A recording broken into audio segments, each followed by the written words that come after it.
Studio frequency লাইভের নিবেদন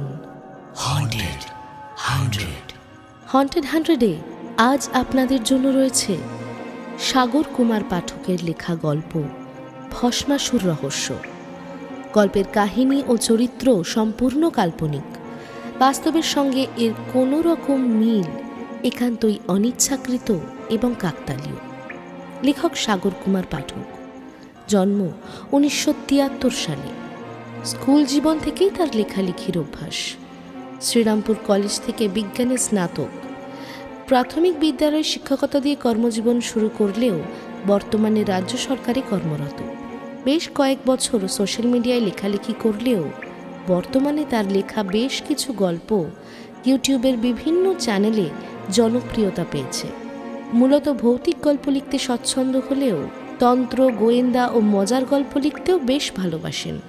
বইমেলা 2025-এ কথোপকথন পাবলিকেশন থেকে প্রকাশিত হয়েছে তার লেখা ভৌতিক গল্প সংকলন ভয়ের মুখোশ। আজ গল্প পাঠে রয়েছেন ব্রতদীপ। অন্যান্য চরিত্রে নীল, পার্থ, বুবাই, প্রীতম, সৌমিক, দীপম, অভিষেক, রূপম, বর্ণালী, মৌমিতা এবং অনন্যা। গল্পের সূত্রধার অনন্যা। প্রচ্ছদ অলঙ্করণে আকাশ, পিক্সেলেট। শব্দগ্রহণ অনন্যা। আবহ এবং সম্পাদনায় আর্য। পরিকল্পনা এবং পরিচালনায় অনন্যা। শুরু হচ্ছে আজকের গল্প ভস্মাসুর রহস্য।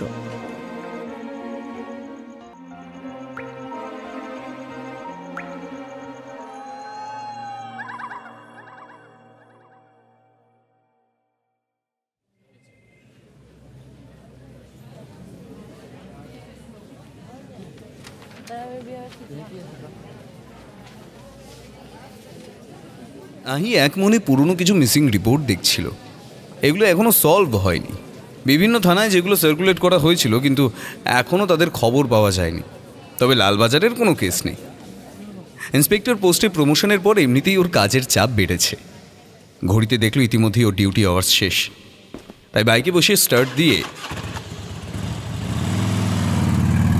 বাইরে আসতেই একটা লাল রঙের গাড়ি ঠিক তার গা ঘেঁষে দাঁড়ালো। আহির মাথাটা গরম হয়ে গেল। এভাবে কেউ গাড়ি পার্ক করে? দেখাচ্ছি মজা। গাড়িটার সামনের কাছে টোকা মারতেই সেটা নেমে গেল। সেখান থেকে সুতনু কি মেরে বলল, উঠে আয়, তোর বাইকটা এখানেই থাক। সামনের সিটে বসে বেল্টটা গলিয়ে নিয়ে আহি প্রশ্ন করল, কার গাড়ি? সুতনু কাঁচটা উঠিয়ে এসিটা বাড়িয়ে দিয়ে বলল, কার আবার? আমার। তুই গাড়ি কিনলি আর আমায় একবারও বললি না? ঠিক আমার না, আসলে গাড়িটা আমার বসের। বস মানে তোদের কাগজের মালিক? হ্যাঁ, বস গাড়িটা 7 মাস হলো কিনেছে। মাত্র 2000 কিলোমিটার রান করেছে। কিন্তু বসের বউয়ের গাড়িটা পছন্দ নয়, ওনার আরও বড় গাড়ি চাই। তাই বস বলল, তুমি কদিন গাড়িটা চালাও, যদি পছন্দ হয় নিয়ে নাও, পরে সুবিধা মতো টাকা দিও। দাম যা বলেছে আমার সাধ্যের মধ্যেই। তাই তুই ট্রায়াল দিতে বেরিয়ে পড়লি? পারিসও বটে। দেখ, ফার্স্ট কিন্তু তোকে চড়াচ্ছি। চল না, ছুটি নিয়ে গাড়িতে কদিনের জন্য কোথাও ঘুরে আসি। অনেকদিন আমিও কোথাও যাইনি। তুইও তো বোধহয় এবছর ছুটি টুটি নিসনি নাকি? না রে, মাকে একা রেখে কোথাও যেতে পারবো না। তাহলে মাসিমাকেও নিয়ে চল। মা তো গোপালকে ফেলে রেখে কোথাও যাবেই না। ছাড়ো সব। শোন না, খুব খিদে পেয়েছে রে। কোথায় একটা যাবি বলছিলি? চল এখন সেখানে চল। ওরা একটা 5 স্টার হোটেলের সামনে গাড়িটা পার্ক করলো। আহি মাকে ফোন করে বলে দিল রাতে খাবে না।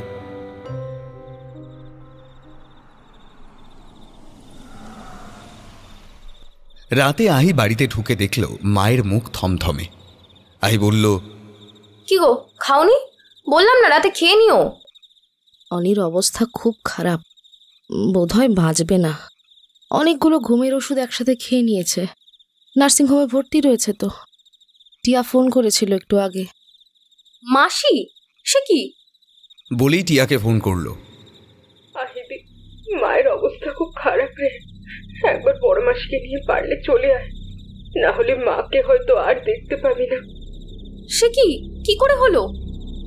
জানি না রে, আমি স্কুল থেকে বন্ধুর বাড়ি গেছিলাম, বুবুন কলেজ থেকে কোচিং সেন্টারে গেছিল, আর কাকু তো রোজ বিকেলে হাঁটতে যায় আর সন্ধ্যায় ফেরে। কাকু আজ ফিরেই ঘরে ঢুকে দেখে মা শুয়ে আছে। তো মা উঠছে না দেখে কাকু মাকে ডাকতে গিয়ে দেখে বিছানার পাশে অনেকগুলো ঘুমের ওষুধের খালি পাতা পড়ে আছে। তখন কাকুই আমাকে ফোনে খবর দেয় আর অ্যাম্বুলেন্স ডাকে। তারপরে কি ওর নার্সিংহোমে মাকে নিয়ে আসি। ওরা পাম্প করে কিছুটা ওষুধ বার করলেও অনেকটাই ব্লাডে মিশে গেছে রে। তুই শিগগির চলে আয় দিদি, বুবুনকে তো জানিস এমনিতেই কি ভীত, এখন তো আরো হাত পা কাঁপছে ওর। ডাক্তাররা কি বলছে? 72 ঘন্টা না গেলে কিছুই বলা যাবে না রে। আমি এখনো নার্সিংহোমে আছি, বুবুন আর কাকাকে বাড়িতে পাঠিয়ে দিয়েছি। শেফালিদি কদিন থাকবে বলেছে, কাকা নিজেই একে অসুস্থ তার ওপর। ঠিক আছে, আর এটা তো পুলিশ কেস হবে, পুলিশ এসেছিল? না, তবে নার্সিংহোম থেকে পুলিশকে ফোন করেছিল। পুলিশ বলেছে মার জ্ঞান ফিরলে বয়ান নেবে। দিদি, মার কিছু হলে আমার কি হবে বলতো?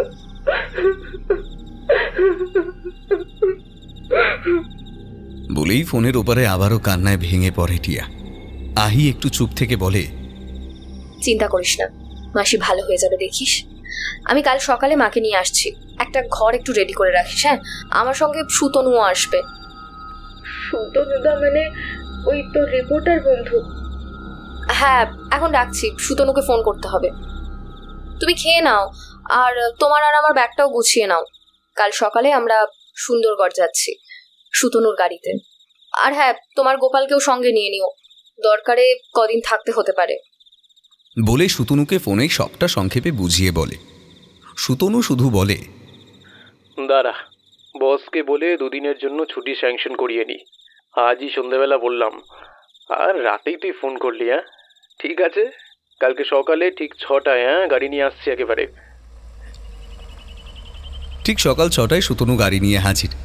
ওরা দুজন রেডি ছিল। সুতনু বলল, মোটামুটি গাড়িতে 5 ঘন্টা লাগবে, যদি জ্যামে না পড়ি। মাঝে রাস্তায় কোথাও খেয়ে নেবো, কেমন? এখনো গাড়ি স্টার্টই দিলি না, তার মধ্যে খাওয়ার চিন্তা। উফ, ওরকম করে বলিস কেন রে? ছেলেটা না হয় একটু খেতে ভালোবাসে। খাও বাবা, তুমি খাও। বলে কৌটোটা বাড়িয়ে দেন স্নিগ্ধা দেবী। সুতনু কৌটো খুলে একেবারে 2টো পান্তুয়া মুখে পুরে হাতটা রুমালে মুছে গাড়ি স্টার্ট নেয়। হাত ভালোই ওর। 10:30 নাগাদ ওরা সুন্দরগড় স্টেশনে পৌঁছে গেল। স্টেশন রোডটা খুব ঘিঞ্জি বলে সুতনু খুব সাবধানে গাড়ি চালাচ্ছিল। খুব অটো আর টোটোর ভিড়, আর স্কুল কলেজের ছেলেমেয়েদের দল রাস্তায় নেমেছে।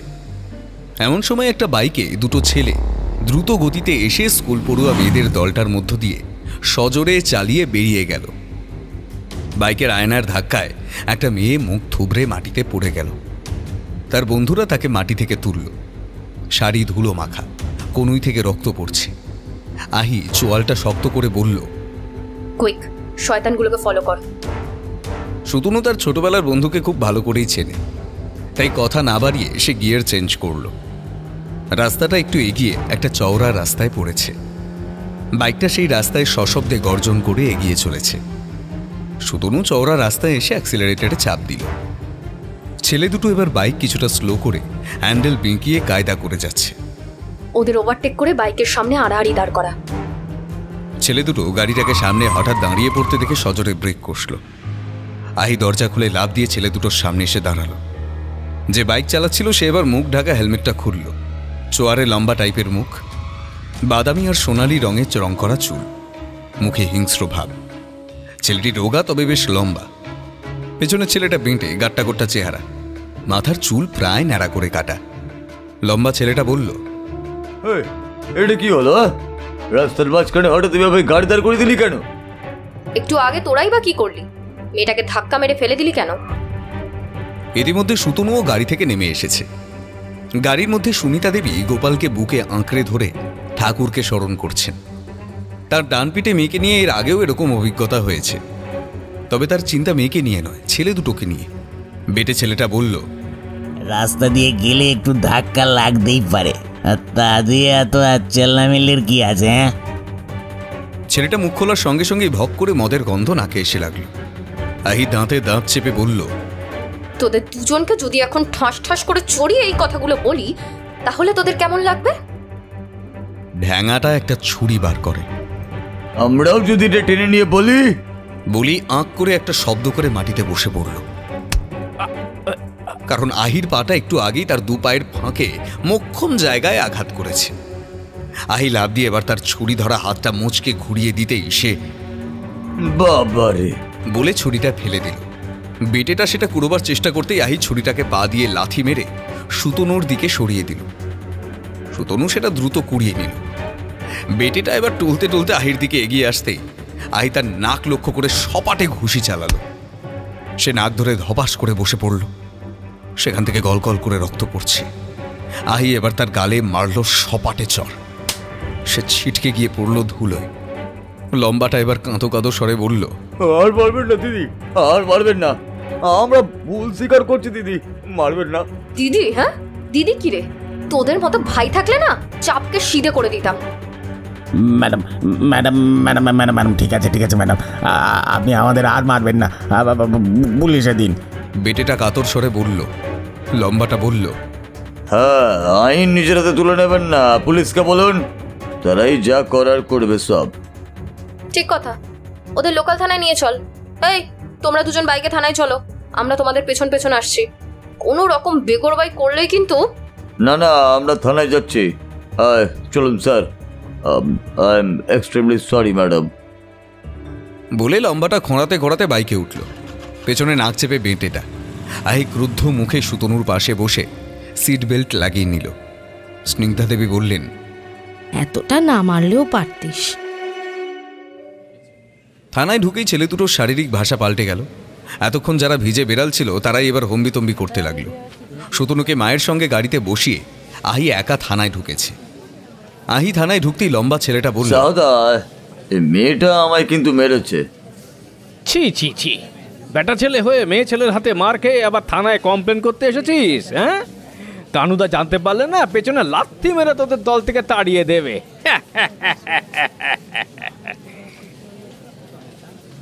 বলে বিশ্রী রকমের খ্যাক খ্যাক করে হাসতে লাগলেন শাহাদা নামক পুলিশটি। আহি চোয়াল শক্ত করে বলল, মেয়ে ছেলে আবার কি? ভদ্র মহিলাদের সম্পর্কে কিভাবে কথা বলতে হয় সেটা জানেন না, তাও আবার অন ডিউটি। আপনি কে ম্যাডাম? হ্যাঁ, এত বড় বড় লেকচার মারছেন? তাছাড়া আপনার নামে এরা অভিযোগ করেছে আপনি এদের বিনা কারণে মেরেছেন। এফআইআর এর কপি দেখান। মানে? শুনুন, আমি এদের থানায় নিয়ে এসেছি। এরা রাস্তা দিয়ে বিশ্রীভাবে বাইক চালিয়ে স্টেশনের কাছে একটা স্কুল পড়ুয়া মেয়েকে আহত করেছে। আমি দেখেছি ওখানে একটা সিসিটিভি ক্যামেরা লাগানো আছে, চাইলে ফুটেজ চেক করতে পারেন। এরপর আমি ওদেরকে আটকাই। তখন এই লম্বা ছেলেটা আমাকে ছুরি দিয়ে মারতে আসে। তখন আত্মরক্ষার জন্য আমি হাত চালাই। আর এই বেটে ছেলেটা ইনটক্সিকেটেড অবস্থায় আমার সাথে পাবলিক প্লেসে দুর্ব্যবহার করেছে, তাই আমি ওদের নামে এফআইআর করব। তাড়াতাড়ি করুন, আমার একজন পেশেন্টকে দেখতে যেতে হবে। আপনি বললেই তো আর হলো না, প্রমাণ কই? এই নিন, আশা করি এটাই ওর ফিঙ্গারপ্রিন্ট পেয়ে যাবেন। বলে রুমালে পেঁচানো ছুরিটা টেবিলে নামিয়ে রাখে আহি। আর বেটেটাকে এখন মেডিকেল করালেই ওর মদ খাওয়ার প্রমাণ পেয়ে যাবেন। আর পুরো ঘটনার দুজন সাক্ষী এখন বাইরে গাড়িতে বসে আছে, চাইলে তাদেরকেও জিজ্ঞাসা করতে পারেন। আমাকে আমার ডিউটি শেখাতে আসবেন না, একদম না। আর তখন থেকে যে লেকচার মারছেন, কে আপনি? আহি আই কার্ডটা বার করে বলল, আহি Chatterjee, inspector detective department, Lalbazar. শুনেই শাহাদার চোয়ালটা হাঁ হয়ে ঝুলে পড়ে। তারপর দ্রুত সামলে নিয়ে স্যালুট ঠুকে বলে, সরি ম্যাডাম, আমি না বুঝতে পারিনি, এক্ষুনি এফআইআর করছি। আপনার নম্বরটা দিয়ে যান, আমি কপিটা আপনাকে হোয়াটসঅ্যাপ করে দিচ্ছি। আহি নাম্বারটা বলতে থাকে এমন সময় সুতনু দৌড়ে থানায় ঢোকে। বলে, ওই শিগগিরই চল এখান থেকে, মাসিমা কান্নাকাটি করছে। আর তুই ফোনটা গাড়িতে ফেলে রেখে এসেছিলি। টিয়া বারবার ফোন করছে। এদিকে থানার বাইরে কয়েকটা লোক জড়ো হয়েছে। তা খেতে গিয়ে কি শুনলাম জানিস? যে দুটোকে ধরে এনেছি তারা পঞ্চায়েত প্রধানের ছেলের বন্ধু, কানু না কি যেন নাম। সে আসলেই সব দলবল নিয়ে থানায় ঢুকবে শুনলাম। এবার শাহাদা আহির দিকে এগিয়ে এসে নিচু গলায় বলল, যদি কিছু মনে না করেন ম্যাডাম, আপনি না এখন এখান থেকে চলে যান, আমি এদিকটা সামলে নেব। এই আপনার কোথায় যেন রুগী দেখতে যাওয়ার আছে বলছিলেন না, সেখানে যান। আহি কথা না বাড়িয়ে তন্ময়ের সঙ্গে থানা থেকে বেরিয়ে এলো। গাড়িতে মায়ের পাশে বসে দেখল স্নিগ্ধা দেবীর চোখে জল। তিনি বললেন, অনিতার এখনো জ্ঞান ফেরেনি, ডাক্তার কোনো আশা দিতে পারছে না রে। ডান দিকে টার্ন নে, কিছুটা গেলে কিওর নার্সিংহোম। সুতনু গাড়িটা টার্ন নিতেই একটা হুড খোলা জিপ পাশ দিয়ে হুশ করে বেরিয়ে গেল। জটলা থেকে ওই তো কানুদা এসেছে বলে আওয়াজ উঠল। সুতনু দ্রুত গিয়ার চেঞ্জ করল। নার্সিংহোমে যখন ওরা ঢুকলো তখন বেলা 12টা বাজে। ভিজিটিং আওয়ার্স শেষ হলেও অনুরোধ করে আহি আর ওর মা দোতলায় আইসিইউর কাঁচের জানলা দিয়ে দেখল সারা শরীরে একগাদা নল নিয়ে বেডে শুয়ে আছেন সংজ্ঞাহীন অনিতা দেবী। ঘরে কিছু যন্ত্রপাতির আলো দপদপ করে জ্বলছে। মার চোখ দিয়ে অঝোর ধারায় জল পড়ছে দেখে মাকে নিয়ে সেখান থেকে সরে এলো আহি। নিচে নেমে দেখল টিয়ার বড় আশিস রঞ্জন মানে বুবুন্দা বসে আছে। বুবুন্দা স্থানীয় একটা কলেজে পার্ট টাইম পড়ায়। টিয়া সম্প্রতি একটা প্রাইভেট স্কুলে টিচারই পেয়েছে। বুবুন্দার রোজগার সেরকম ভালো না হওয়ায় ওর কাকার এই বিয়েতে আপত্তি ছিল, কিন্তু টিয়ার জেদের কাছে হার মানতে হয়েছে। আসলে টিয়ার বাবা সুপ্রিয় রায় টিয়ার জন্মের ঠিক আগেই ট্রেনের ধাক্কায় মারা যান। তখন ওর কাকা ডক্টর দেবপ্রিয় রায় রাজ্যের বাইরে ডাক্তারি ছেড়ে সুন্দরগড়ে ফিরে চেম্বার খুলে বসেন। দাদার ব্যবসার ভার সামলানো তার পক্ষে সম্ভব ছিল না বলে সেসব বেচে সব টাকা বৌদির হাতে তুলে দেন। তারপর এই সংসারের সব দায়িত্ব নিজের কাঁধে তুলে নেন। টিয়াকে নিজের সন্তানের মতো ভালোবাসেন, এমনকি বৌদি বারংবার বলা সত্ত্বেও বিয়ে করেননি। অনিতা দেবীও তাঁর এই দেওরকে নিজের ভাইয়ের মতো ভালোবাসেন। তবে ইদানিং ডক্টর রায় আর চেম্বারে বসেন না। কয়েক বছর আগে পেসমেকার বসায় আর ধকল নিতে পারেন না। তাছাড়া প্রেশার সুগারের সমস্যাও আছে। টিয়া কলেজে পড়ার সময় বুবুনের সঙ্গে পরিচয় হয়।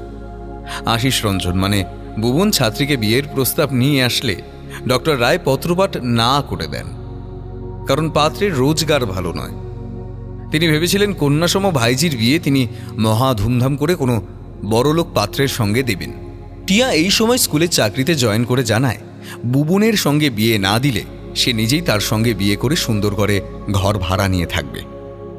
লোকলজ্জার ভয় ডক্টর রায় বিয়েটা মেনে নিলেও শর্ত দেন টিয়া আর বুবুনকে এই বাড়িতেই থাকতে হবে। ওরা সেটা মেনে নেওয়ার 3 বছর হলো ওরা বিয়ে করে এখানে আছে। আহি কাজের যাবে সুন্দরগড়ে আসতে না পারলেও টিয়ার সঙ্গে ফোনে নিয়মিত যোগাযোগ রাখে। সেই টিয়ার বিয়ের পর 3 বছর বাদে ওরা এখানে এলো। এমন সময় বুবুনদার সঙ্গে ডাক্তারবাবুকে কথা বলতে দেখল সে। পাশে টিয়া দাঁড়িয়ে। ডাক্তারবাবু কি বললো বুবুনদা? এখনও তেমন কিছুই বলতে পারছেন না, খালি বললেন যে পেশেন্ট ওষুধে রেসপন্স করছে। তবে আমি এখনও বলছি মাকে ভস্মানন বাবার আশ্রমে নিয়ে চলো, সেখানকার মাতৃসদনেই ভর্তি করো।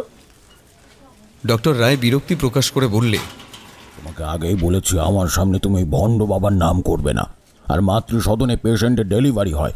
বৌদির চিকিৎসা এখানে যা হচ্ছে তা ঠিক আছে, আমি নিজে তো সব দেখছি। না, তবু একবার সেকেন্ড ওপিনিয়ন নিলে ভালো হতো না? আসে সেটা তোমার পলিটিক্যাল সায়েন্স নয়, এটা ডাক্তারি। এটা বরং ডাক্তারদের ওপরই ছেড়ে দাও। রৌর স্বরে বলে উঠলেন ডক্টর রায়। বুবুন মাথা নিচু করে সেখান থেকে চলে গেল, পিছু পিছু টিয়াও। রাতের অন্ধকারে ছোট ট্রাকটা দ্রুত গতিতে চলছিল। হঠাৎই সেটা স্লো করে দিল। শালারা আজ নাকা চেকিং করছে, কপালটাই খারাপ। নিতাই গলার গামছাটা মুখের উপর দিয়ে পেঁচিয়ে পিস্তলটা সিটের নিচ থেকে বার করে বলল, রঘু, মুখে গামছাটা ভালো করে পেঁচিয়ে নে, খুব শান্তভাবে থাকবি। যা কথা বলার আমি বলবো, তবে হ্যাঁ, ইঞ্জিনটা অফ করবি না, আর আমি বললেই সোজা চালিয়ে বেরিয়ে যাবি। এরপর গাড়িটা ধীরে ধীরে নাকা চেকিংয়ের রেলিংয়ের কয়েক হাত দূরে থামল বটে, তবে ইঞ্জিনের গড়গড় আওয়াজটা বন্ধ হলো না। একজন পুলিশ সামনে এগিয়ে আসতেই বাম দিকের জানলা দিয়ে গলা বাড়ালো নিতাই। কি স্যার, আবার এত রাতে চেকিং? এমনিতেই দেরি হয়ে যাচ্ছে স্যার, এরপর দেরি হলে কানুদা রাগ করবে। ট্রাকে কি আছে? আলু স্যার। কোথায় যাচ্ছিস? কানুদার চিপস ফ্যাক্টরিতে। এত রাতে? তা সারাদিনের সময় পেলি না? আলু খারাপ বেরিয়েছে বলে যেতে হচ্ছে স্যার। ঠিক আছে ঠিক আছে, ডালা খোল, চেক করবো, চল। নিতাই গাড়ি থেকে নেমে ট্রাকের পেছনে এসে ডালার লোহার কবজা খুলে দেয়। এবার তুই ওখান থেকে সরে যা, আমরা চেক করবো। সর সর সর, এই এদিকে বলে পাশে থাকা সিভিক ভলেন্টিয়ারকে নির্দেশ দেয়। নিতাই গাড়িতে এসে বসে। সিভিক ছেলেটা মোবাইলের টর্চ জেলে ট্রাকের ভেতরে ফেলে। পর সার দিয়ে বস্তা রাখা, সেই বস্তায় যে আলু রাখা সেটা বাইরে থেকেই বোঝা যাচ্ছে। হ্যাঁ স্যার, আলুই আছে। আমি আর নামতে পারবো না স্যার, আপনার লোককে বলুন ডালাটা তুলে আটকে দিতে। সিভিক ছেলেটা ডালাটা তুলে ছিটকিনি দিলেও সেটা যে ভালো করে লাগেনি সেটা খেয়াল করলো না। তা এত আলু নিয়ে যাচ্ছিস, কিছু ছাড় নাকি? নিতাই দুটো 500 টাকার নোট এগিয়ে দেয়, তারপর চাপা স্বরে বলে, রঘু গাড়ি ছোটা। ট্রাকটা হুশ করে কিছুটা এগিয়ে যেতেই পেছনের ডালাটা খুলে যায়, আর সেখান থেকে রাস্তায় গড়িয়ে পড়ে একটা বস্তা। বস্তা থেকে বেরিয়ে আছে একটি যুবতী মেয়ের হাত, সে হাতে পড়া অনেকগুলো কাঁচের চুড়ি। পুলিশটা এবার চিৎকার করে উঠল, ট্রাকটাকে আটকাও! একজন রেলিংটাকে গাড়ির সামনে ঠেলে আনার চেষ্টা করতেই নিতাই পিস্তল বার করে ফায়ার করল। সে গুলির শব্দের সঙ্গে লুটিয়ে পড়ল সে কনস্টেবলটি। সবাই ছুটে এলো তাঁর কাছে। ততক্ষণে ট্রাকটা মিলিয়ে গেছে দূরের অন্ধকারে। দেখা গেল গুলি কাঁচ ছুঁয়ে চলে গেছে। সেখান থেকে রক্ত পড়ছে ঠিকই, তবে আঘাত তেমন গুরুতর নয়। ওরা আবার ফিরে এলো পড়ে থাকা বস্তাটার কাছে। বস্তা থেকে দেহটা বার করার পর দেখা গেল সেটা একটা বছর 30-এর যুবতীর দেহ, পরনে চুড়িদার। তবে খানা তল্লাশি করে আর কিছু পাওয়া গেল না। রাতে আহি মায়ের পাশে শুয়ে ফোন ঘাঁটছিল। আহি দেখলো একটা আননোন নাম্বার থেকে হোয়াটসঅ্যাপ এসেছে। ডিপি দেখে বুঝলো সেই শাহাদা বলে পুলিশ ভদ্রলোক এফআইআর-এর কপি ফরওয়ার্ড করেছেন। তবে এখন আর ওদের উপর রাগ হচ্ছে না। আসলে বাচ্চা মেয়েটাকে রক্তাক্ত অবস্থায় দেখে মাথাটা গরম হয়ে গিয়েছিল। তবে ওদের উচিত শিক্ষা দিয়েছে এটা ভেবেই যা শান্তি। আলো নিভিয়ে মায়ের পাশে শুয়ে পড়ল সে। সারাদিনের ধকলে ঘুমিয়ে পড়তে বেশি সময় লাগলো না। পরদিন দুপুরবেলা আহি ফোনে ওর বস লাহিড়ী বাবুকে আরও কটা দিন ছুটির ব্যাপারে অনুরোধ করছিল। এমন সময় সুতনু ঢুকলো ঘরে। পেছনে মুখ কালো করে শেফালিদি। কি হলো, কোনো সমস্যা? শেফালিদি কদিন ধরে তোকে একটা কথা বলবে বলে ভাবছে, কিন্তু তোর মাসির এই অবস্থায় লজ্জায় বলতে পারছে না। তাই আমি ওকে জোর করে নিয়ে এলাম তোর সাথে কথা বলাতে। কি হয়েছে শেফালিদি, আমার সব খুলে বলো। শেফালিদি আঁচল দিয়ে চোখ মুছে মাথা নিচু করে রইল। সুতনু বলল, শোন, আমি বলছি, শেফালিদির একমাত্র মেয়ের 5 বছর আগে বিয়ে হয়েছে। মেয়েকে অনেক কষ্টে গ্র্যাজুয়েট করেছে। কলেজে পড়তে একটা বড় লোকের ছেলের সাথে প্রেম হয়। সেই ছেলেটির বাড়ির অমতে সুস্মিতা মানে শেফালিদির মেয়েকে মন্দিরে গিয়ে বিয়ে করে। তারপরে দুজনে ঘর ভাড়া নিয়ে থাকে। কিন্তু সমস্যাটা হলো অন্য জায়গায়।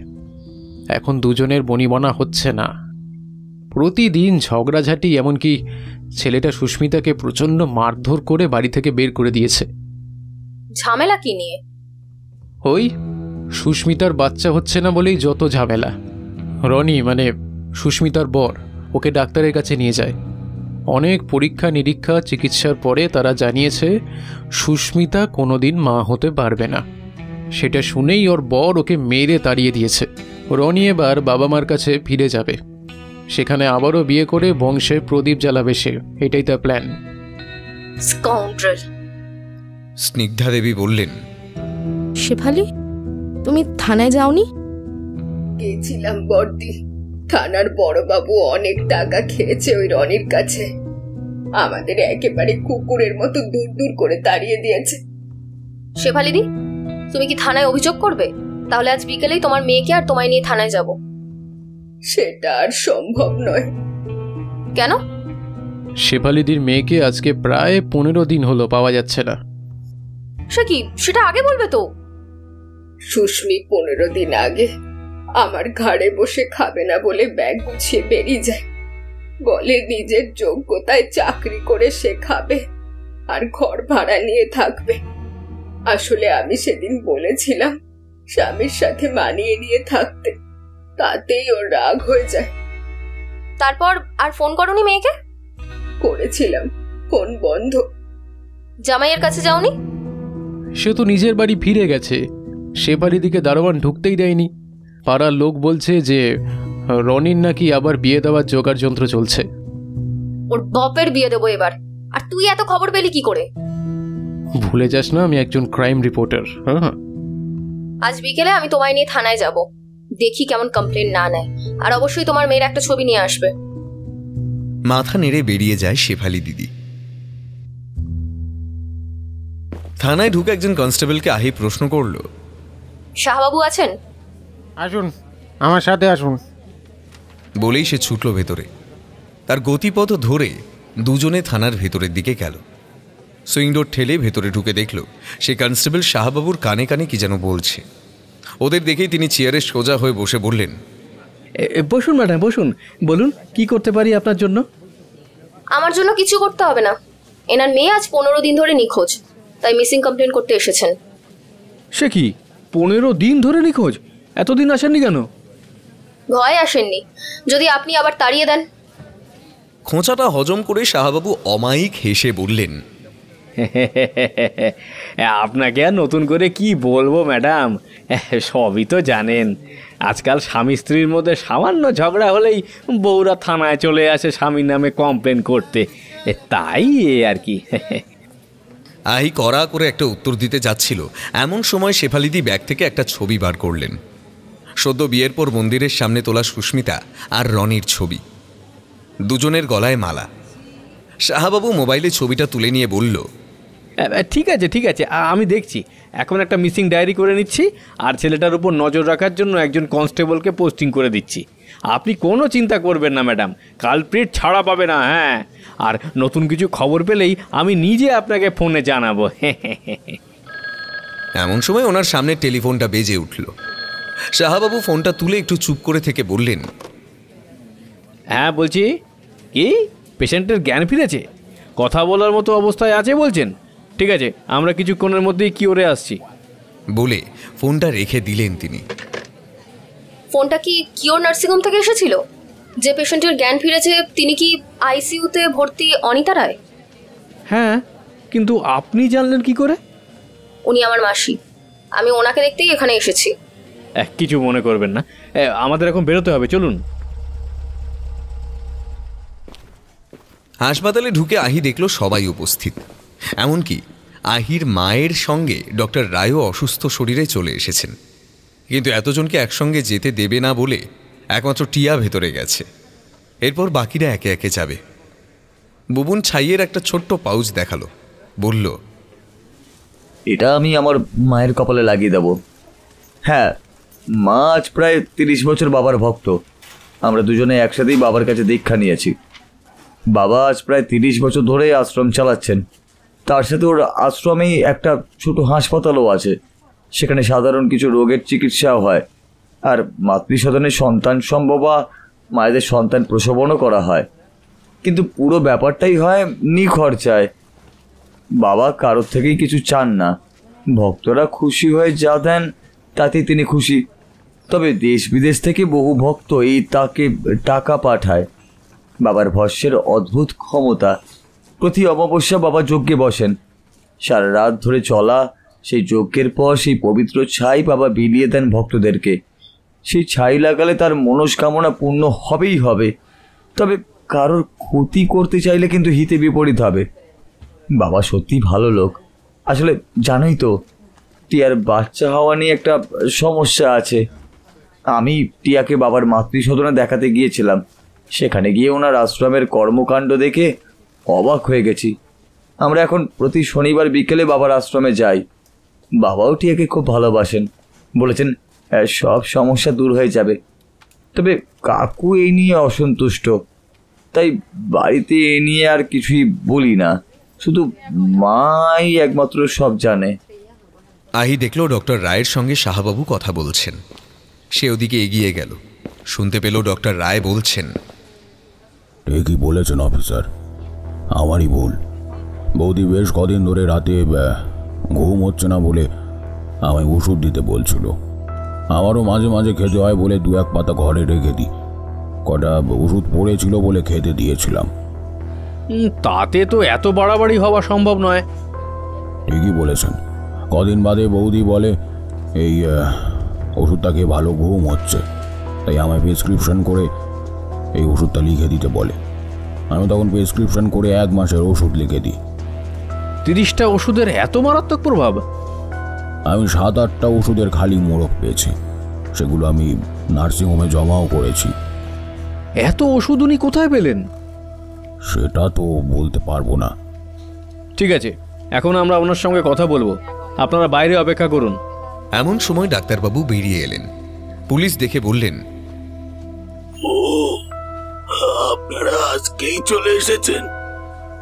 দেখুন, এখন পেশেন্টের যে অবস্থা, তাতে ওনাকে আজকে বিরক্ত না করাই ভালো।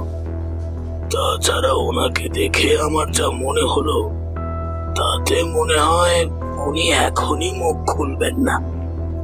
জ্ঞান ফেরার পর আমি জিজ্ঞাসা করেছিলাম যে কি হয়েছিল, কিন্তু উনি কোনো উত্তরই দেননি।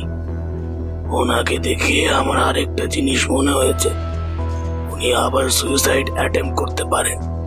তাই ওনাকে এখন কদিন চোখে চোখে রাখা দরকার। পুরনো কথা তোলার দরকার নেই। কদিন বাদে উনি নর্মাল হলে আমি আপনাদের ফোন করব, কেমন? ঠিক আছে, পরে আসা যাবে। এ সময় সাহাবাবুর মোবাইলটা বেজে উঠল। উনি ফোনটা দেখে নিয়ে বললেন, দাঁড়ান, হাসপাতাল থেকে মরাকাটা ডাক্তার ফোন করেছেন। সেই মেয়েটার পোস্টমর্টেমের রিপোর্টটা আমায় জানাতে বলেছিলাম। হ্যাঁ বলুন, কি বলছেন? কি কড়া সিডেটিভ, লোকাল অ্যানেস্থেশিয়াও দেওয়া হয়েছিল? হ্যাঁ, কি নেই সেটা আবার কি? ও, ইউটেরাস নেই, তাই বলুন। আরে মশাই, অত বিদ্যা থাকলে কি আর এই পুলিশের চাকরি করতাম? যাই হোক, ঠিক আছে, আমি এসপি সাহেবকে বলে দেবো। হ্যাঁ হ্যাঁ, ঠিক আছে ঠিক আছে, আপনি ফাইনাল রিপোর্টটা কালকের মধ্যে রেডি করে ফেলুন। হ্যাঁ হ্যাঁ হ্যাঁ, ঠিক আছে, রাখছি। হ্যাঁ। পুলিশরা বেরিয়ে যেতেই ডাক্তারবাবু বললেন, আপনারা আজ আর কেউ ওনাকে বিরক্ত করবেন না। এখন উনি বিশ্রাম নিন, কাল সকালে আপনারা আসবেন। ওরা নার্সিংহোম থেকে বেরিয়ে এলো। টিয়া আর বুবুনদা বাবার আশ্রমে খবরটা দিতে গেল। সুতনু ফেরার সময় বলল, বস ফোন করেছিল, একটা জরুরি অ্যাসাইনমেন্ট আছে, কালকে সকালেই আমি কলকাতায় বেরিয়ে যাব। ঠিক আছে, তুই যা, আমি কদিন বাদেই ফিরবো। মাসিনা ফেরা পর্যন্ত কদিন এখানে থাকতে চাইছে। সেদিন রাতের বেলা টিয়া আর বুবুন যখন আশ্রম থেকে ফিরছিল, তখন রাত প্রায় 9টা। আশ্রমের পাশের রাস্তাটা নির্জন। হঠাৎই একটা হুড খোলা জিপ ওদের গায়ের খুব কাছে চলে এলো। তারপর সেটা ব্রেক কষে ওদের পথ আটকে দাঁড়িয়ে পড়ল।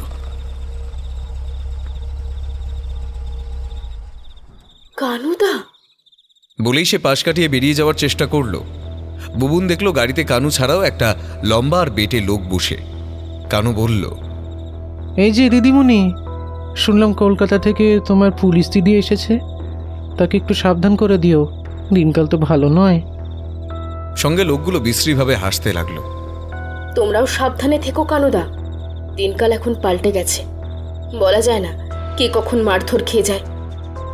তোমায় যদি এখন তুলে নিয়ে চলে যাই, তোমার দিদি কি তোমায় বাঁচাতে পারবে? হ্যাঁ। এমন সময় আশ্রমের থেকে একদল ভক্ত সেদিকে আসছিল দেখে টিয়া বলল, তাই দেখি তোমার কত ক্ষমতা, আমাকে তুলে নিয়ে যাবে। বুবুন বলল, চলো, রাত হয়ে যাচ্ছে, বাড়িতে সবাই চিন্তা করবে। দলটা একদম সামনে এসে পড়ায় কানু বলল, সাবধানে বাড়ি যাবেন দিদিমণি। বলে ইঞ্জিন স্টার্ট দিয়ে বেরিয়ে গেল। তোমার মতো একটা মেরুদণ্ডহীন ছেলেকে বিয়ে করাই আমার সবচেয়ে বড় ভুল হয়েছে। কাকা ঠিকই বলতো।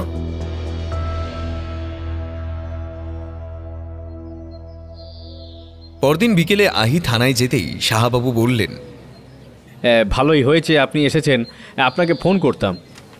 কেন, কি ব্যাপার? খবর পেলাম আপনার ওই রনি বলে ছেলেটা রোজ কদিন ধরে বিকেলে কোথায় যেন বেরিয়ে যায়। আমার লোক ফলো করে গেছিল, সে রোজ পার্কে একটা মেয়ের সাথে দেখা করতে যায়। আজ বেটাকে ধরবো। আর সুস্মিতার কোনো খবর পেলেন?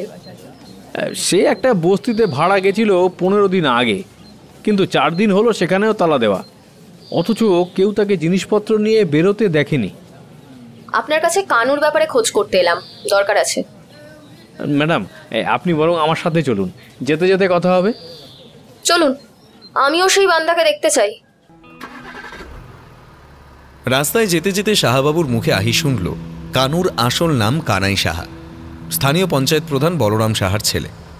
বলরাম সাহা লোক ভালো হলেও কানু ছোট থেকেই বৎ সঙ্গে মিশে উচ্ছন্নে গেছে।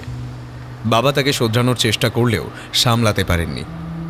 তবে শোনা যাচ্ছে এবারে বলরামকে পঞ্চায়েতের টিকিট নাও দেওয়া হতে পারে, কারণ কানুর জন্য পার্টির ভাবমূর্তি নষ্ট হচ্ছে। আহি গত রাতে টিয়ার সঙ্গে দুর্ব্যবহারের কথা জানালো। শাহবাবু মাথা নেড়ে বললেন, বড়বাবু ওর থেকে মাসোহারা পায়, কোনো লাভ হবে না অভিযোগ করে। একটু বাদেই পুলিশের গাড়িটা একটা পার্কের সামনে থামল। আহি আর শাহবাবু গাড়ি থেকে নামতে একজন সিভিক গাড়িটার সামনে এগিয়ে গেল।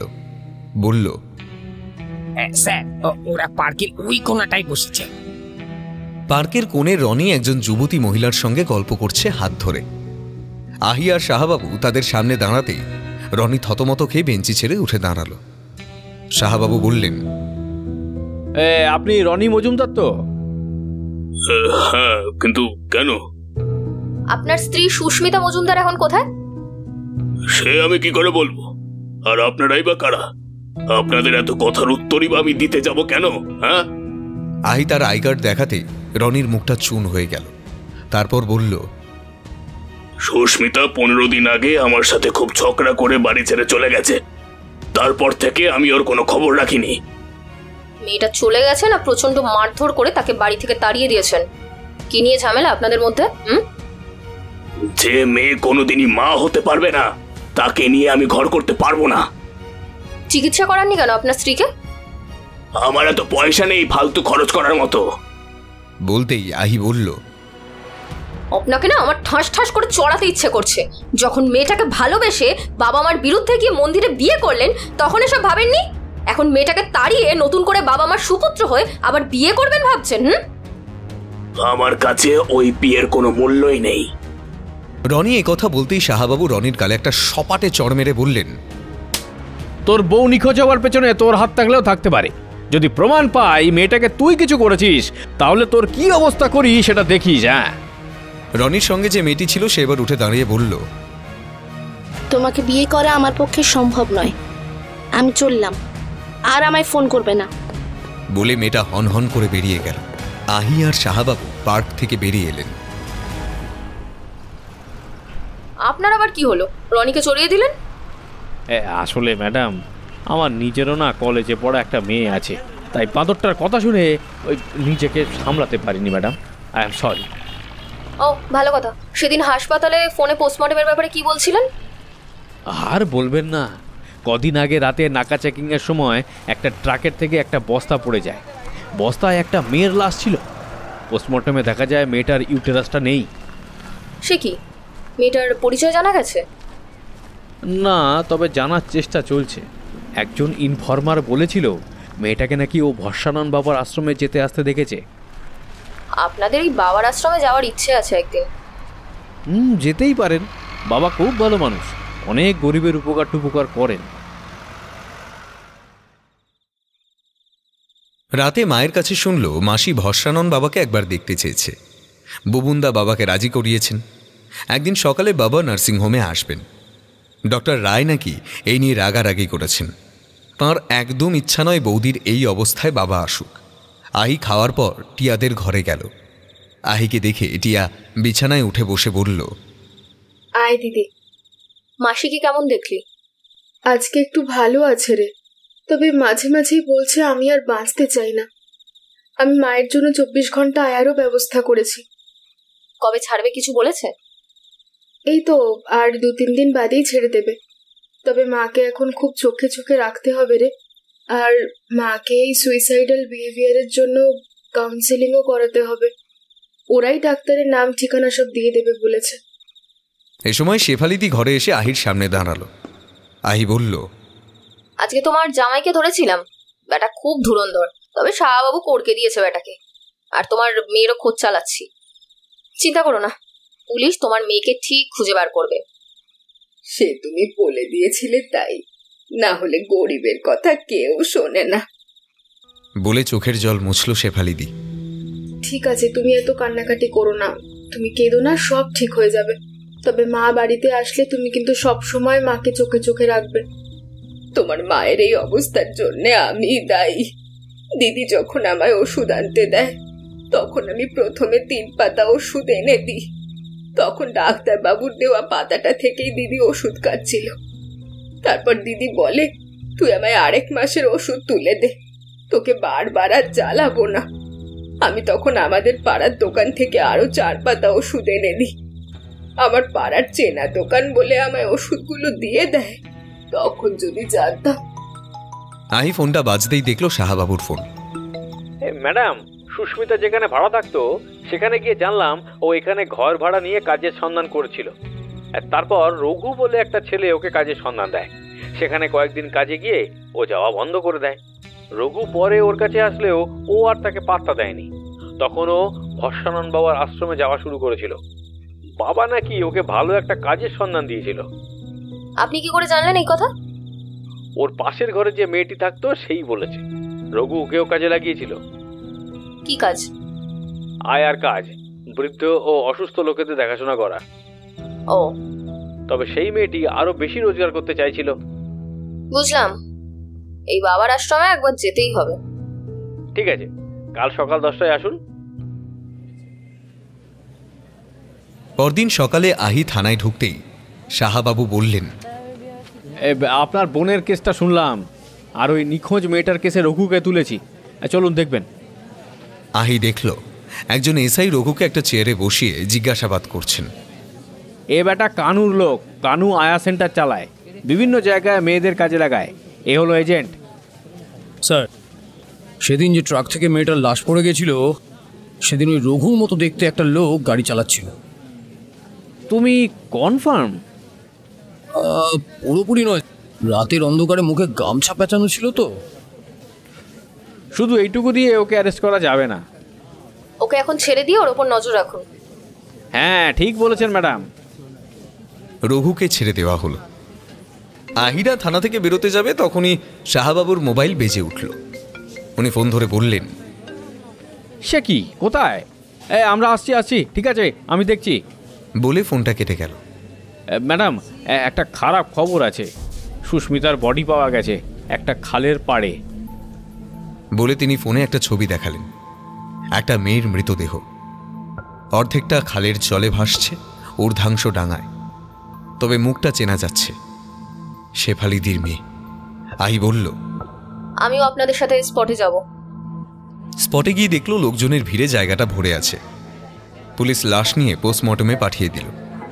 আহি শাহবাবুকে বলে এলো পোস্টমর্টমের রিপোর্ট এলে একবার জানাতে, বিশেষ করে ইউট্রাসটা আছে কিনা। বাড়ি ফিরে শেফালির মুখে শুনল রিয়া বলে এপাড়ার একটা মেয়েকে পাওয়া যাচ্ছে না। রিয়ার সমবয়সী, বন্ধুই বলা যেতে পারে। আহি শাহবাবুকে ফোন করতেই শুনল, ম্যাডাম, খবর শুনেছেন? রঘু মার্ডার হয়েছে। সে কি, কবে? কাল রাতে আমার লোক খবর এনেছে ওর বন্ধু নিতাই নাকি ওকে মেরেছে। রেল লাইনের ধারে কয়েকটা ঝুপড়ি আছে, ওখানে সই মদ টদ খায়। সেখানে রঘুকে কাল রাতে ডেকে নিয়ে গিয়ে মেরে দিয়েছে। কে থাকতে পারে এর পেছনে? সম্ভবত কানু, কারণ সেদিন যে গাড়িটা থেকে লাশ পড়ে গেছিল সেটা কানুর কারখানাতেই যাচ্ছিল। আর একজন কনস্টেবলের ধারণা ওই ট্রাকটা রঘুই চালাচ্ছিল। আবার সুস্মিতাকে রঘু কানুর আয়া সেন্টারে কাজে লাগিয়েছিল। আমরা রঘুকে থানায় জিজ্ঞাসাবাদ করায় ও কানুর পক্ষে বিপদ হয়ে উঠেছিল। আমরা নিতাইকে একবার ধরতে পারলেই কানুকে এই কেসে জড়াতে পারবো, কারণ নিতাইও কানুরই লোক। ঠিক আছে। আর রিয়ার কোনো খোঁজ পেলেন? আমার কিন্তু ওকে নিয়ে খুব চিন্তা হচ্ছে, কারণ যেভাবে এখন মেয়েদের মার্ডার হচ্ছে তাতে রিয়ার বিপদের সম্ভাবনা রয়েছে। হ্যাঁ, লালবাজারের ডিটেকটিভ ডিপার্টমেন্ট থেকে আমাদের এসপির কাছে একটা ফোন এসেছিল। এসপি বলেছেন আপনাকে আমাদের এখানে যে তদন্ত চলছে সেই টিমে ঢুকিয়ে নিতে। এমনিতেই আপনি আনঅফিসিয়াল ছিলেন, এবার অফিসিয়ালি যুক্ত হলেন। ওই বিজয় বলে ছেলেটার খোঁজ পেলেন? রিয়ার বয়ফ্রেন্ড? হ্যাঁ ম্যাডাম, তবে অদ্ভুত একটা তথ্য পেলাম। সেদিন নাকি খুব ভোরে ওর মেয়েটাকে নিয়ে পালিয়ে যাওয়ার কথা। নিজের গ্রাম থেকে পালিয়ে গিয়ে ওরা দুজনে বিয়ে করত। কিন্তু অনেকক্ষণ অপেক্ষা করার পরও যখন মেয়েটা আসছে না, তখন একজন লোক নাকি ওকে ভয় দেখায়, খুর চালিয়ে হাতও কেটে দেয়। বর্ণনা শুনে বুঝলাম এটা নিতাই। ওকে বলে আজই মাকে নিয়ে গ্রামে চলে যেতে। ওর ট্রেনের টিকিট কাটাই ছিল। ব্যাগ গুছিয়ে মাকে ও গ্রামেই রেখে চলে যায়। ওর ধারণা রিয়ার বাবাই ওর উপর হামলা করিয়েছে। তাহলে রিয়া গেল কোথায়? সেটাই তো ভাবছি ম্যাডাম। ঠিক আছে, আমি একটু বাদে থানায় আসছি। আজ রবিবার। ডক্টর রায় ওকে বেরোতে দেখে বললেন, এত বারণ করলাম তাও ওরা সেই ভণ্ডটার কাছে গেছে। কি নাকি বড় ডাক্তার আসবে আজ, তাকে দেখাবে। তাহলে তুমি একটু বুঝিও তো মা, কলকাতায় কত বড় বড় ফার্টিলিটি ক্লিনিক আছে, এসব হাতুড়েদের দিয়ে হবে না। আহি কোনো উত্তর না দিয়ে বেরিয়ে এলো। একটা টোটোয় উঠে বলল, ভস্মানন বাবার আশ্রম চলো। বাবার আশ্রমে ঢুকে দেখলো প্রচুর ভিড়। সেই ভিড়ে মিশে গিয়ে দেখলো বিরাট কর্মযজ্ঞ চলছে। একদিকে একটা মন্দিরে বিরাট শিবের মূর্তি, অনেক লোক বসে আছে, ভেতরে পুরোহিত পুজো করছেন। একধারে বিশাল সবজির বাগান, বিরাট রান্নাঘর, অন্যদিকে মাতৃসদন, সেখানেও খুব ভিড়। প্রচুর মহিলা ও তাদের সঙ্গী কয়েকজন পুরুষ লাইনে দাঁড়িয়ে। কিন্তু টিয়া বা বুবুন কাউকেই দেখতে পেল না। একজন সাদা পোশাক পরা স্বেচ্ছাসেবককে জিজ্ঞেস করল, বাবার সাথে দেখা করা যাবে? সে বিনীতভাবে জানালো, আগে থেকে না বলা থাকলে বাবার সঙ্গে দেখা করা যায় না। এই সময় বুবুন্দা ভিড়ের মধ্যে থেকে বেরিয়ে এসে আহিকে ভেতরে নিয়ে গেল। আশ্রমের ভেতরে যেতে যেতে বলল, বাবার সাথে দেখা করবে আমায় বলতেই পারতে, সকালেই তোমায় নিয়ে আসতাম। বুবুন আহিকে নিয়ে একটা ঘরে প্রবেশ করল। সাদা মার্বেল পাথরে মোড়া একটা ঘর। বাবা একটা কম্বলের উপর বাঘছালের রঙের কাপড় পেতে বসে আছেন। কাঁচা পাকা চুল আর দাড়িতে পুরো মুখ ঢাকা। তীক্ষ্ণ নাক আর উজ্জ্বল দুটো চোখ বলে দিচ্ছে মানুষটা বুদ্ধিমান। আহি কোনো ভনিতা না করে পকেট থেকে ফোন বার করে সুস্মিতার ছবিটা দেখিয়ে প্রশ্ন করল, সুস্মিতা কোথায় জানেন? বাবা স্মিত হেসে বললেন, লোভী মানুষের পতনের কারণ। সোজাসুজি যা প্রশ্ন করছি তার উত্তর দিন। মেয়েটা এসেছিল আপনার কাছে, আপনি নাকি তাকে ভালো চাকরি দেবেন বলেছিলেন। শুনুন বাবা, আপনি যদি আমার প্রশ্নের সোজাসুজি উত্তর না দেন তাহলে ওয়ারেন্ট নিয়ে এসে কোমরের দড়ি পরিয়ে নিয়ে যাব এই আশ্রমের সবার সামনে দিয়ে। আর আপনার ওই কানুকে বলে দেবেন তারও দিন ঘনিয়ে এসেছে, শুধু একটা প্রমাণের অপেক্ষায় আছি। বলেই গটগট করে বেরিয়ে আসে আহি।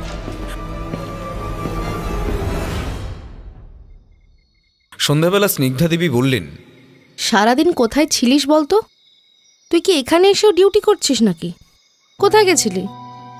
ওই ভস্য বাবার আশ্রমে। আচ্ছা মা, তুমি ছোটবেলায় একবার ভস্মাসুরের গল্প বলেছিলে, পুরোটা মনে নেই, আর একবার বলবে? হ্যাঁ, ভস্মাসুর ছিল শিবের সাধক। সে একবার শিবকে তপস্যায় তুষ্ট করে বর পায়। সে যার মাথায় হাত রাখবে সে ভস্ম হয়ে যাবে। তারপর সে যাকে সামনে পেত তার মাথাতেই হাত রেখে ভস্ম করে দিত। শেষে হলো কি, সে একদিন শিবের মাথায় হাত রাখতে গেল। শিব তখন ভয় পেয়ে বিষ্ণুর শরণাপন্ন হলেন। বিষ্ণু তখন মোহিনী রূপে ভস্মাসুরের সামনে এসে নাচতে লাগলেন। সেই নাচে মুগ্ধ হয়ে ভস্মাসুরও নাচতে লাগলো। মোহিনী যেভাবে নাচছিলেন ভস্মাসুরও ঠিক সেইভাবে নাচছিল। একসময় মোহিনী নিজের মাথায় হাত দিতেই ভস্মাসুরও নিজের মাথায় হাত দেয়, আর সঙ্গে সঙ্গে ভস্ম হয়ে যায়। আমার কি মনে হয় জানো মা, মানুষের অহংকার হলো ভস্মাসুরের মতো, নিজের অহংকারই মানুষকে ধ্বংস করে। ভোরবেলায় ফোনের শব্দে আহি ধর্মড়িয়ে উঠে দেখে সাহাবাবু ফোন করেছে। বলুন, এত ভোরবেলায় কি ব্যাপার? কানু মার্ডার হয়ে গেছে। সে কি, কখন? সম্ভবত কাল রাতে। রঘুর মতোই ওর গলায় কেউ খুর দিয়ে মেরেছে। ওর চিপস কারখানার পাশেই একটা গলিতে ওর দেহ পড়েছিল। কাউকে সন্দেহ করছেন? ক্ষতটা দেখে মনে হচ্ছে নিতাইয়েরই কাজ। কাজটা কি নিতাই নিজে থেকে করছে নাকি কেউ ওকে দিয়ে করাচ্ছে? আমার ধারণা ম্যাডাম, টাকা পয়সা নিয়ে কোনো গন্ডগোলেই নিতাই কানুকে মেরেছে। আপনার কি ধারণা ম্যাডাম? আমার মনে হয় ভস্য বাবা এর পিছনে থাকতে পারে। প্রমাণ ছাড়া এভাবে কারোর নামে বলাটা কি ঠিক হচ্ছে? ঠিক আছে, প্রমাণ জোগাড় করছি। শেফালিদি চা দিতে এসে জানালো টিয়ারা আশ্রমে চলে গেছে। ডক্টর রায়ও বৌদির সঙ্গে দেখা করতে বেরিয়ে গেছেন। আহি টিয়ার ঘরে ঢুকে ড্রেসিং টেবিলের ওপর থেকে কিছু জিনিস নিয়ে একটা ব্যাগে ঢোকালো। তারপর বেরিয়ে এলো ঘর থেকে।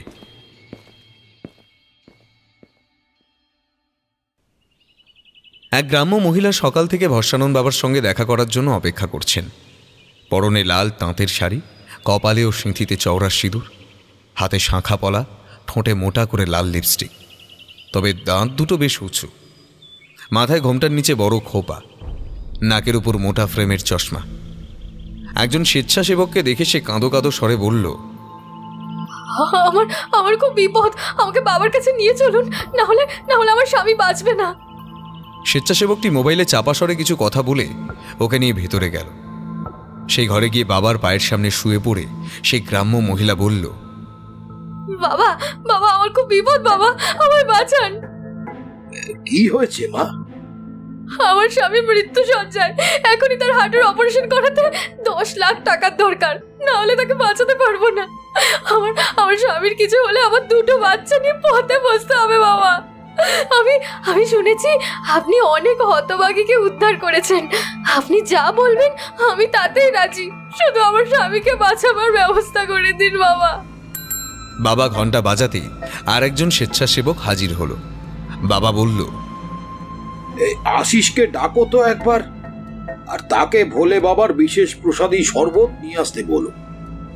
এরপর বাবা একটু ছাই নিয়ে তার কপালে লাগিয়ে দিলেন। সে বাবার পায়ের কাছে আবার উপর হয়ে পড়ে ফুপিয়ে ফুপিয়ে কাঁদতে লাগলো। বাবা বললেন, ওঠো মা, ওঠো, চিন্তা করো না, সব ঠিক হয়ে যাবে। বুবুন ঘরে প্রবেশ করেই সেই মহিলার দিকে তাকিয়ে অবাক হয়ে রইল।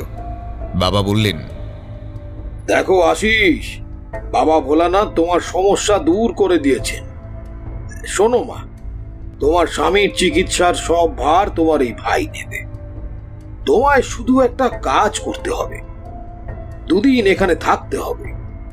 তোমার শরীরে একটা ছোট্ট অপারেশন করে তোমার শরীরের একটা অংশ বের করে নেব, সেটা দিয়ে আরেকজন মা তার গর্ভে সন্তান ধারণ করতে পারবেন।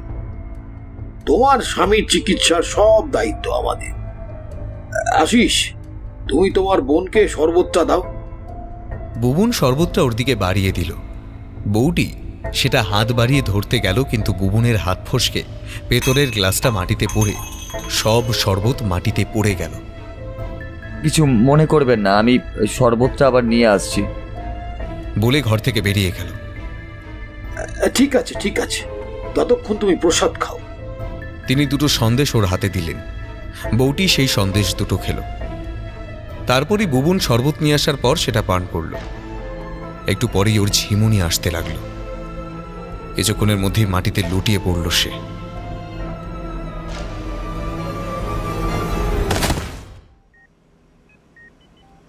মহিলাটির যখন হুঁশ ফিরল তখন দেখলো ও একটা অপারেশন থিয়েটারের টেবিলের পাশের বেডে শুয়ে আছে।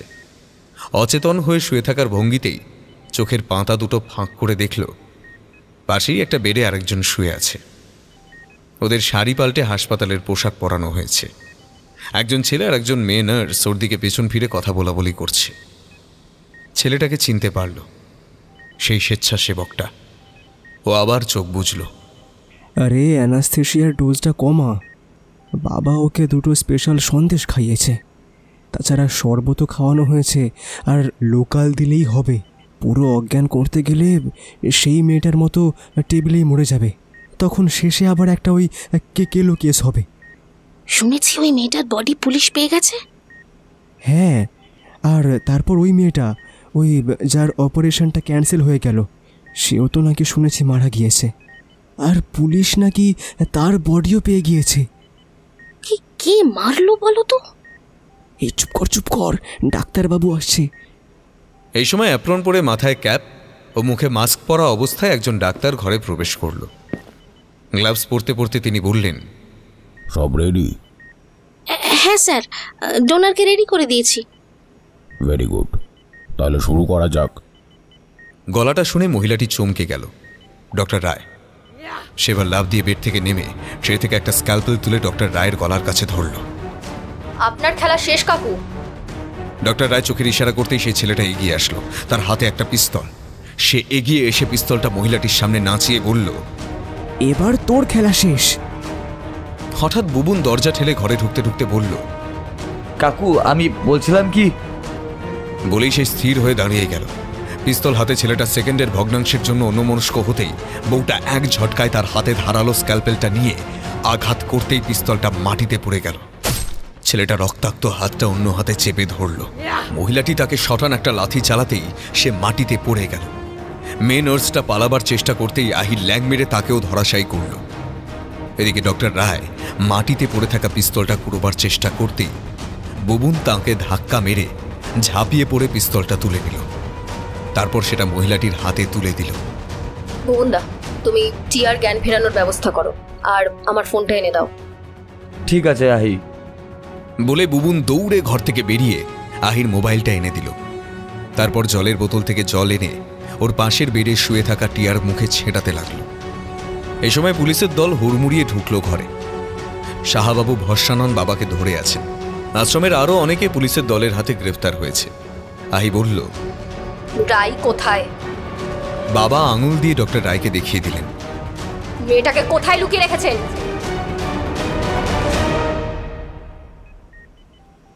ডক্টর রায় চুপ করে রইলেন।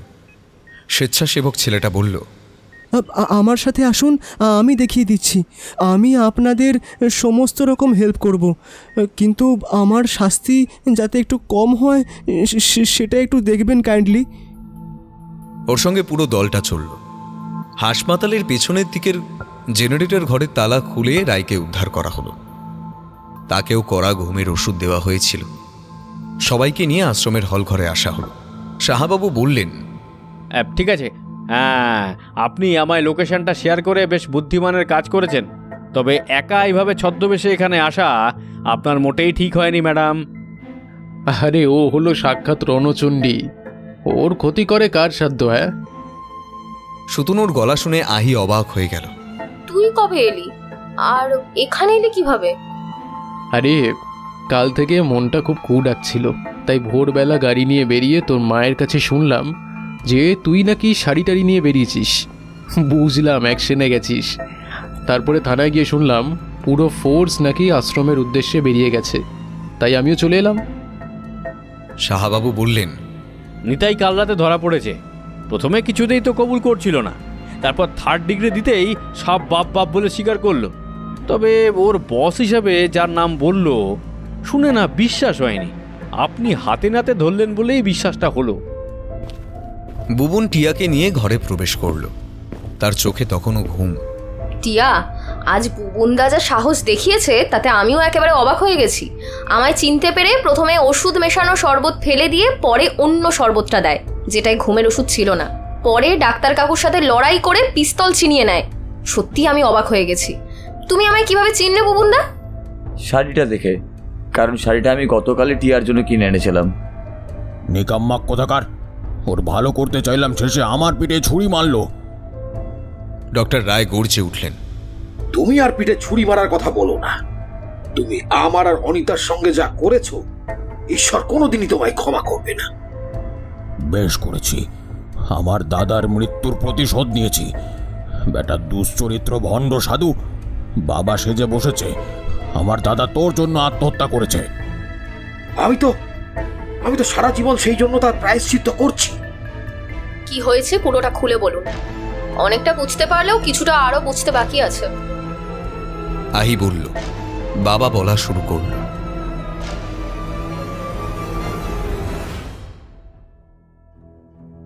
আজ থেকে 30 বছর আগে অনিতা আমার কাছে আসে, দীক্ষা নেয়। সে সময় ওর স্বামীর সঙ্গে বনিমনা হচ্ছিল না। একদিন এক দুর্বল মুহূর্তে আমাদের ভুল হয়ে যায়। অনিতার গর্ভে আমার সন্তান আসে। একদিন ঝগড়ার সময় অনিতা সেটা ওর স্বামীকে জানালে সে ট্রেনের সামনে ঝাঁপ দিয়ে আত্মহত্যা করে। তারপর অনিতা আমাদের সন্তানকে বড় করে তোলে। ওর দেওর পছন্দ করতো না বলে এখানে আর আসতো না। সম্প্রতি ডাক্তার দাদার পুরনো ডায়েরি পেয়ে পুরো ঘটনা জানতে পেরে আমাকে আর অনিতাকে ব্ল্যাকমেল করা শুরু করে। কিরকম ব্ল্যাকমেল? অনিতাকে ঘুমের ওষুধ খেতে বাধ্য করে, না হলে টিয়াকে সব জানিয়ে দেবে বলে। ও আমাকে ঘুমের ওষুধ খাওয়ার আগে সব জানিয়েছিল, কিন্তু আমি টিয়ার কথা ভেবে মুখ বন্ধ রেখেছিলাম। আর আপনাকে? আমার আশ্রমের খরচ আর চালাতে পারছিলাম না। আজকাল দান আসা প্রায় বন্ধই হয়ে গিয়েছিল। ডাক্তার তখন বলল আমার মাতৃসদনের রুটিটা ব্যবহার করে ও পয়সা রোজগার করবে, বিনিময়ে যদিও আমায় টাকা দেবে। কিসের অপারেশন? Uterus transplant? হ্যাঁ, ইউটেরাস ট্রান্সপ্ল্যান্টের মাধ্যমে অনেক ক্ষেত্রেই নিঃসন্তান দম্পতিকে সন্তান দেওয়া যায়। আমি ওটি ব্যবহার করে তাদের মুখে হাসি ফোটাতে চেয়েছিলাম, কোনো অন্যায় করিনি। আর যে মেয়েটা অপারেশন থিয়েটারে মারা গেল, পরে যার লাশ রাস্তায় পড়েছিল, সেটা খুন নয়? ওটা একটা অ্যাক্সিডেন্ট, হতেই পারে। ওসব বাজে কথা ছাড়ুন, আপনি সবটাই করেছেন টাকার লোভে। বাজে কথা? আমার কোনো টাকার অভাব নেই। মিথ্যে কথা একদম বলবেন না। আমি খোঁজ নিয়ে জেনেছি 5 বছর আগে আপনার ভুল চিকিৎসায় একজন রোগী মারা যায়। তারপর থেকে আপনার চেম্বারে রোগী আসা বন্ধ হয়ে যায়। সবাই বাবার আশ্রমে চিকিৎসা করাতে শুরু করেন। এদিকে হার্টের চিকিৎসায় আপনার অনেক টাকা খরচ হয়ে যায়, অথচ আপনার রোজগার বন্ধ হয়ে যাওয়ায় আপনি প্রায় কপর্দক শূন্য হয়ে পড়েন। এরপর আপনি দাদার বাড়িটা বন্ধক রেখে অনেক টাকা ধার করেন। ববুনদা সেটা জানতে পেরে আপনার সাথে অশান্তি করে। আপনি তখন থেকেই সেই টাকা শোধ করার জন্য দ্রুত টাকা রোজগারের এই পথ বেছে নেন। হ্যাঁ, বেশ করেছি। আর রঘু, কানু, এদেরকে মারলেন কেন? নিতাই সব স্বীকার করেছে। রঘুকে আমি মারিনি, নিতাই মেরেছে। হ্যাঁ, তবে আপনার নির্দেশে। আর নিতাইয়ের খুঁটটা দিয়ে আপনি কানুকে মেরেছেন, সেটাও জানি। কিন্তু কেন? আমি কানুকে মেরেছি, কি প্রমাণ আছে? শুনুন তাহলে, নিতাই আপনার কথায় রঘুকে মারলেও কানুকে মারতে রাজি হয়নি। কারণ সে বুঝতে পেরেছিল পরবর্তীতে ধরা পড়লে তার ঘাড়েই সব দোষ পড়বে। তাই সে যতবার আপনাকে ফোন করেছে সবটা রেকর্ড করে রেখেছে, সেটা আমরা পেয়েছি। আর নিতাই ডান হাতি হলেও কানুকে যে মেরেছে সে বাম হাতি। কারণ কানুর গলায় খুঁট টানার ক্ষত বাম দিকের ওপর থেকে ডান দিকে নিচে নেমেছে। আর অপারেশন টেবিলে আপনাকে বাম হাতেই সব কাজ করতে দেখেছি। ডক্টর রায় এবার বলতে শুরু করলেন। নিতাই আর রঘু কানুর কাছে কাজ করলেও টাকা দিয়ে ওদের আমার কাজে লাগাই। ওরা ডোনার জোগাড় করত, কিন্তু রঘুর পেছনে পুলিশ লেগেছে বুঝতে পেরে নিতাইকে দিয়ে রঘুকে শেষ করি। সেদিন অপারেশন টেবিলে মেয়েটা মারা যাবার পর ওদের লাশটা সরিয়ে ফেলতে বলি। গাধা দুটো যে কানুর আলুর বস্তার সাথে মেয়েটার লাশ নিয়ে যাবে বুঝিনি। ওদের বোকামোর জন্য লাশটা পুলিশের হাতে যায়। রঘুকে সরিয়ে দেওয়ার পর নিতাই মদের ঘোরে কানুকে ব্যাপারটা জানিয়ে দেয়। তখন কানু আমায় ব্ল্যাকমেল করতে শুরু করে। নিতাইকে কানুকে মারার কথা বললেও সে রাজি হয় না। তখন নিতাইয়ের অস্ত্রটা চেয়ে নি। তারপর কানুকে টাকা দেওয়ার নাম করে ডেকে কারখানার পাশের গলিতে নিজ হাতে ওকে শেষ করি। কিন্তু সুস্মিতাকে মারলেন কেন? বাবার কাছে মেয়েটা যখন কাজ চাইতে এসেছিল আমি তখন এখানে ছিলাম। একজন ক্লায়েন্ট রেডি ছিল, কিন্তু ডোনার পাচ্ছিলাম না। ওকে বিষয়টা জানাতেও প্রথমে টাকার লোভে রাজি হয়ে যায়, কিন্তু পরে আমি জানতে পারি ওর পক্ষে মা হওয়া সম্ভব নয়।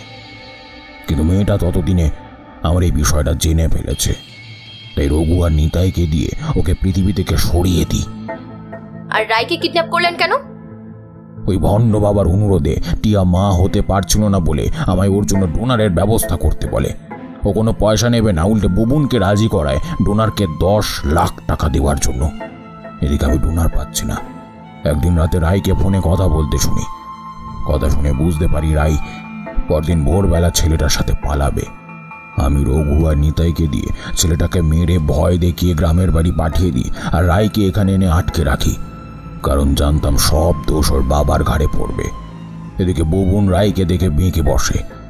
আমি রায়কে আটকে রাখি আর অপেক্ষা করি অন্য ডোনারের জন্য। পরে সুযোগ মতো ভালো ক্লায়েন্ট পেলে রায়ের ইউটেরাস বার করে মেরে আশ্রমের পিছনে পুঁতে দিতাম, আর ডোনারের প্রাপ্য টাকাটা আমার পকেটে চলে আসতো। সবাই ভাবতো অনার কিলিং এর ঘটনা। তারপর খবর পেলাম একজন গরিব মহিলা নাকি ডোনার হতে রাজি হয়েছে, কিন্তু জানতাম না সেই ডোনার আমি। আহি ওনার মুখের কথা কেড়ে নিয়ে বলল, তারপর বাবার দিকে তাকিয়ে বলল, ওনার না হয় পুরোপুরি ক্রিমিনাল মাইন্ড, কিন্তু আপনি কি করে রাজি হলেন? সন্তান স্নেহে আমি অন্ধ হয়ে গিয়েছিলাম। পরে নিজের ভুল বুঝতে পারলেও তখন আর আমার কিছু করার ছিল না। তাই আশিসকে পাঠিয়েছিলাম, যদি ভুলটা শোধরানো যায়। ওরে ওরে আমার সাধু পুরুষ, যদি আমি জেল খাটি তবে তোকেও জেল খাটাবো। তুমি শাস্তি দেওয়ার কে? ঈশ্বর আমায় যা শাস্তি দেবেন তাই আমি মাথা পেতে নেব। আমার প্রথম সন্দেহ ছিল ভস্মানন বাবার ওপর। এই আশ্রমেই যে রহস্য লুকিয়ে আছে সেটা আমার প্রথম থেকেই মনে হয়েছিল। কানু মার্ডার হওয়ার পর সেই সন্দেহ আরো দৃঢ় হয়। ভেবেছিলাম বাবাই কানুকে দিয়ে এসব করাচ্ছে। তারপর নিজে ছদ্মবেশ ধারণ করে এখানে আসার পর বুঝি যে বাবা ছাড়াও এর পেছনে আরো কেউ আছে। তবে সেটা যে ডাক্তার কাকু সেটা প্রথমে বুঝিনি। শুধু মাসির আত্মহত্যার জন্য ওনার ওপর আমার সন্দেহ হচ্ছিল, তাই ওনার ব্যাপারে খোঁজ খবর করতে শুরু করি। শাহবাবু এই ব্যাপারে আমায় অনেক হেল্প করেছেন। হ্যাঁ, কি যে বলেন ম্যাডাম, এ তো আমাদের ডিউটি। তার উপর আপনি লালবাজারের অফিসার।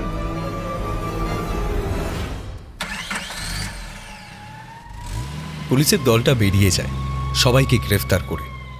তাদের যাত্রাপথের দিকে সজল চোখে তাকিয়ে থাকে টিয়া। শুধু একবার অস্ফুটে বলে, বাবা। বুবুন টিয়ার কাঁধে একটা হাত রাখে। আহি রাইয়ের হাতে নিজের ফোনটা দিয়ে বলে, বাবাকে ফোন করো। বুবুনদা, সেই সকালে বেরিয়েছি কিচ্ছু না খেয়ে। পেট একেবারে চুঁচু করছে খিদেতে। এখানে আশেপাশে ভালো কচুরি টুচুরির দোকান আছে? পেটুগ্রামকে আজ আমি খাওয়াবো।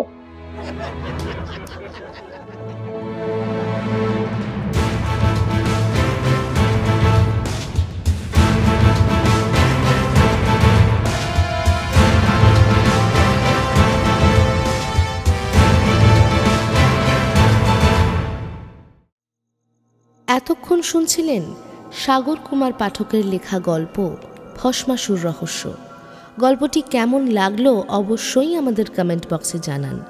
আপনার লেখা বা পছন্দের কোনো গল্প শুনতে আমাদের মেল করতে পারেন frequencylife5@gmail.com এই ঠিকানায়, এবং ফলো করতে পারেন আমাদের ফেসবুক পেজ হন্টেড 100। হন্টেড 100-এর আরও নতুন নতুন গল্প শুনতে সাবস্ক্রাইব করুন আমাদের ইউটিউব চ্যানেল। শুনতে থাকুন। Haunted 100